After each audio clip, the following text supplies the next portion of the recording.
what I try to do is I try to use the least amount of strength as possible, right? Because I know if I'm using muscular strength to hold a gun, that as I get farther back and I get in longer duration strings, I'll be more likely to change that muscular strength, right? If I ask you to just hold something really fucking tight, at some point you're gonna start to have a variation in pressure change. And it might be like it loosens up a little bit, but then it tenses back down, right?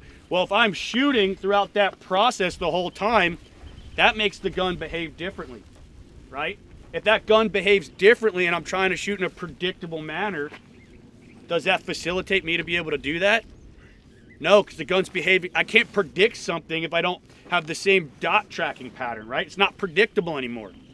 The gun's not returning or behaving the same. So I need to hold a gun that's going to set me up for success. And I still fuck this up. We're all humans, right? But the goal is to try to make it as simple as possible, right?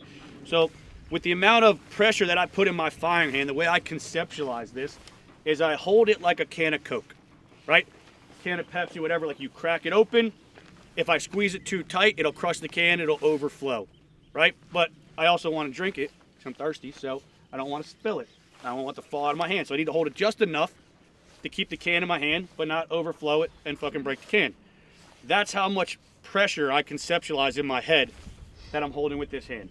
This also allows me to keep really good dexterity in my trigger finger so I can run it really fast, right? Because the more tense that this hand gets, the harder it is to move this finger really fast. Now, there are some dudes out there that can go 100 and 100 and disconnect this fucking finger and run it fast. I ain't one of those dudes, right? So if you are one of those fucking dudes, hell, bro, do it. I don't fucking care.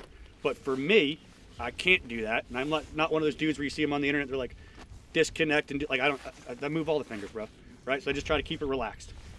With this hand, I try to use leverage to lock the gun in. All right, I don't want to use muscular strength. So a lot of people hold or put their hands in the same fashion, but they're not actually applying what I'm doing here. So what I do is I take these fingers and I lock them into my hand. I dig them into my hand. They happen to fall into the grooves, but it doesn't really matter if they don't fall in the grooves. They could fall in the knuckles, they could be behind it. Depending on your hand size, it might fall in different spots. That's why I always put the chalk on the back. It makes it fucking, that's where I want it. It really don't matter on the inside. It matters right here so the fingers don't slip, right? I want them locked in here. So what I do when I lock these fingers in here, I make a clamshell, right? And since these fingers are locked, when I roll the grip back, it naturally makes the gun extremely tight because these fingers are locked. Does that make sense? It's like a fulcrum right there. And now the gun is super tight in my hand and it requires no muscular strength to lock this gun in. What I also try to do is I don't try to put connection on the side here, all right? Putting connection on the side, if you have pressure changes, really deviates the gun left and right. So what I try to do is I try to bite into the rear here with my palm, right here. All right, that's why this is all calloused up. I bite like that into the back of the gun. So I have good positive front and back locking. There's really no pressure on the side of the gun, right? And that gives me enough to keep a really good, durable, consistent grip to make it behave cleanly. Right? And then I'll be least likely to change that. Does that make sense? All right? So, obviously high in the backstrap. I know we just did that dumb demo, but we want to be high in the backstrap to mitigate as much muzzle rise. I'm not trying to keep it flat. I'm just trying to not give it any additional room that isn't required to flip, right? But I'm not trying to, like, drive this gun down. I'm just being high on it, keeping it leveraged, good bone structure, right? If this wrist is not locked, the gun's going to flip.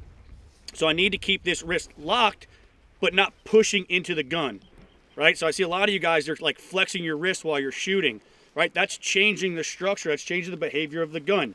This needs to stay, whatever position this is in, it just needs to stay. And I'm not like tensed on it. I'm just not letting it change. It's just locked in that position.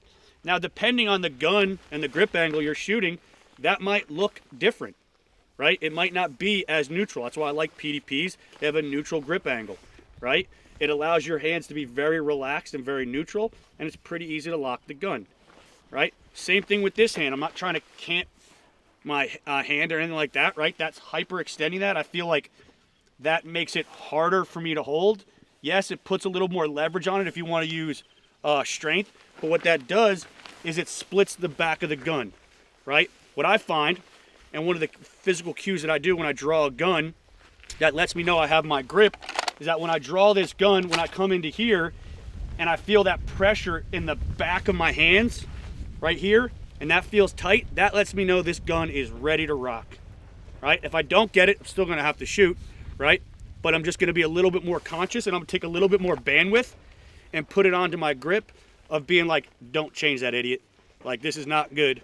We need to just take a little bit of bandwidth from vision and put a little bit more back on the grip, where ideally I'd like to just be like subconscious, all bandwidth on that. But when I get that bad grip, I gotta take a little bandwidth and put it back on the grip to make sure that I'm not changing it, to salvage whatever the fuck is going on. Does that make sense? All right, so we're gonna go back to doing those doubles again real quick. All right, we'll do another rep at 5, and then we're gonna start moving it back.